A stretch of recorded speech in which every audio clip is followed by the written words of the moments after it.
kandungannya. Sebenarnya sebelum beliau udah merasa ada perbedaan di salah satu anggota tubuhnya. Cuma ngeluh sih enggak ya, lebih ke dia juga bertanya-tanya apa sih, tapi beliau nggak mau buat cek ke dokter. Alasannya takut, dan takutnya itu satu mungkin kalau udah tahu jadi kepikiran, dan dia nggak mau apa kayak suaminya, anaknya tahu kalau beliau karena beliau itu semangat kerjanya luar biasa. Nah, setelah diketahui beliau hamil 4 bulan, ternyata pas dicek sama dokter kalau beliau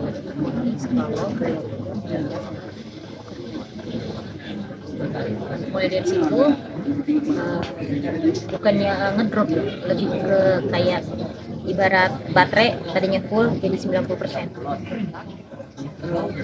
Pas tahu itu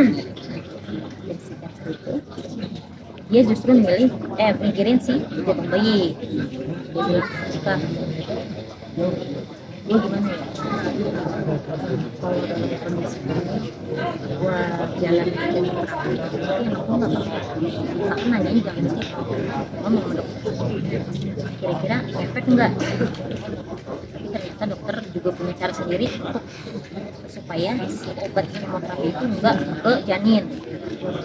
Makanya dianjurin untuk ke rumah sakit Malaysia yang ada di Penang. Beliau menjalani kemoterapi kalau nggak salah selama setahun, pokoknya belasan kali lah, 11 atau 13 itu saya lupa berapa. Tapi beliau merasa kayak nggak ada perbedaan yang beliau rasain seperti itu.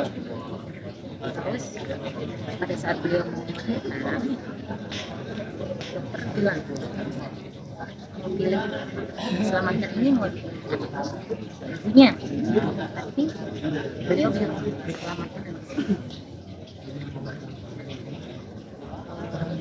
bahasanya dia kan orangnya kan support ya, bahasanya dia kalau saya garap ntar bapaknya seperti ada bisa ngurusin anak saya, tapi dokter bilang kita berusaha semaksimal mungkin, Allah punya kuasa, alhamdulillah selamat semuanya.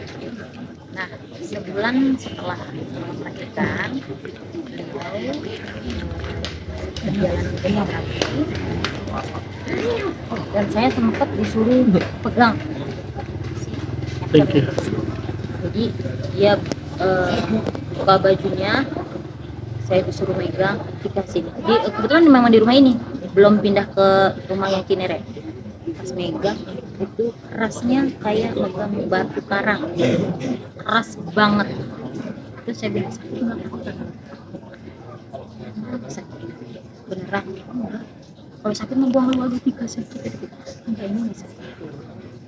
Terus gimana ke depannya? Pokoknya jadi dokter itu berusaha untuk mengecilkan si dasarnya dulu, baru nanti ada tindakan pengangkatan. Nah, dia ngerasa di rumah sakit kan, dia ngerasanya nggak ada perubahan. Akhirnya kebetulan beliau kan punya orang tua angkat itu ada salah satu keluarganya sama ada cancer juga, berobatnya di Malaysia malah sembuh. Nah, dia ayo kita ikhtiar di sana. Kita pindah kan dari Penang ke Malaka, pindah. Ternyata progresnya luar biasa.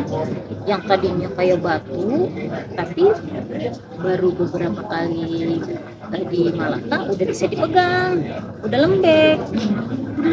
Ya, dia bilang nih bagus kan katanya. Oh iya. Terus rambutnya juga nggak rontok, sebelumnya kan rontok. Dan pasti teman-teman dari media, teman artis, kenapa sih kok kering? Kenapa sih? Apa emang itu stylenya dia sekarang? Atau gimana? Itu karena beliau tuh rontok sampai habis. Bukan rambut doang yang rontok, alis rontok, bulu matanya nggak ada sama sekali. bulu kakinya nggak ada juga, semuanya rontok. Dia sampai bilang bulu Tika gue kayak gila gitu. Terus dia bilang, Tika lu cari endorsean coba ini sulam alis kan.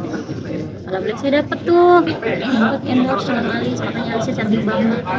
Udah kemarin di tanggal 2 Juli yang harusnya beliau itu sudah menjalani operasi, tapi beliau tiba-tiba batuk. Yang beliau udah di Malaka, udah di Malaka, udah di ruang rawat. Tiba-tiba pas udah pasang infus, yang tiba-tiba mau menjalani operasi itu pas dokter lagi visit, si ibu kok tiba-tiba batuk, disuruh pulang. Kamu pulang dulu sebenarnya, nanti pada saat nanti sembuh balik lagi. Akhirnya dari tanggal 2 Juli sampai akhir Juli tuh batuk nggak hilang-hilang. Telepon ke pihak rumah sakit yang di Malaka, bilang katanya dokter yang nanganin si Mpo ini lagi cuti, balik di tanggal 10 kemarin. Udah bismillah ayo sampai tanggal 10 mah gue udah sehat nih, katanya gitu kan. Nah masuk ke rumah sakit itu tanggal berapa ya, lupa lagi tanggalnya berapa, ke RSPP dulu. Ibu angkatnya Bang Idung menganjurkan untuk ke RSPP. Jadi dari rumah Cinere kita bawa ke RSPP, 2 hari dirawat di sana, pulang. Beliau minta pulang karena di rumah sakit juga nggak diapa-apain kata dia. Jadi dia pulang aja mending di rumah, orang buat mau diapa-apain di sini juga dia gitu. Pulang hari Rabu kalau nggak salah. Di malam Kamis saya teman-teman semuanya pada nengokin nih. Dan emang dengar katanya dia pulang, udah kita ke rumahnya. Kak, aku mau ke rumah. Pengen makan apa? Saya setia ke rumahnya, pasti selalu nanya mau makan apa. Selagi ada saya bawain. Tika, gue lagi ngebayangin mie ayam nih, enak kayak.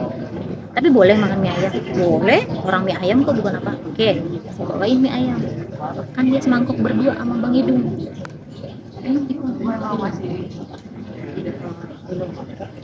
Jeruk di depan saya nih. Saya duduk ngobrol biasa. Tiba-tiba besok sore anaknya yang pertama, kakak Shirley, nelpon saya. Ibu lagi di mana? Ibu lagi di bengkel, Kak. Kenapa? Mama, Bun. Kenapa, Mama? Mama ngerintih aja. Kenapa? Apa yang dirasa? Katanya tulangnya sakit, Bun. Tulang belakangnya, pinggangnya sakit, tulang belakangnya semuanya oli-oli. Bisa dilihat sama coba tolong di situ depan. Saya ada amanat ini. Ke rumahnya. Saya ada amanat. Posisi beliau itu udah lagi tengkurap. Ustaz Muhyiddin lagi di bawah. Tengkurap di kasur, di bawah, posisinya di jadi tolong Pak Ustaz Dilihat sama Subhan maju ke depan. Lagi dipijit-pijit sama orang yang ada di acara rumahnya, akan kita mulai. Udah Ya. Saya bilang, Kak, sambil makan. nunggu beliau. Makan. Akhirnya saya bawa makanya tidur, dia disuruh makan, dia nggak mau. Dia langsung pegang tangan saya di rumah sama dia sekencang-kencangnya. Dia bilang, Tika, gue capek. Ya. Udah, gak usah ngomong lagi. Ya. Gak kuat.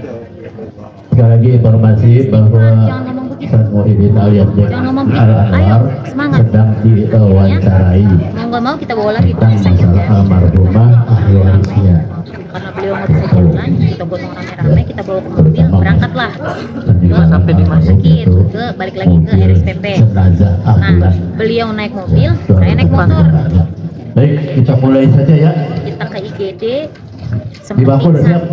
Di IGD sempat pingsan sebentar, terus sadar.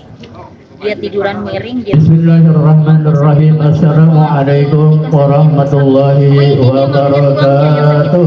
Tulang belakang sakit. Terus harus gimana? Akhirnya dokter ngecek bla bla bla bla bla bla segala macam. Alhamdulillahirabbil alamin. Wa bihi nasta'in wa ala umuri dunya wa din. Wa ala alihi wa sahbihi ajma'in. Amma ba'du. Jam 2 pagi pindah ke ruang rawat di atas. Qala inna lillahi wa inna ilaihi raji'un. 1 minggu di Darmais. Yang kami hormati keluarga besar almarhumah ketika untuk Arfa atau besok gue alias pindah rumah Nina sakit, dia bilang, pindah binti kemana? Diman Nice.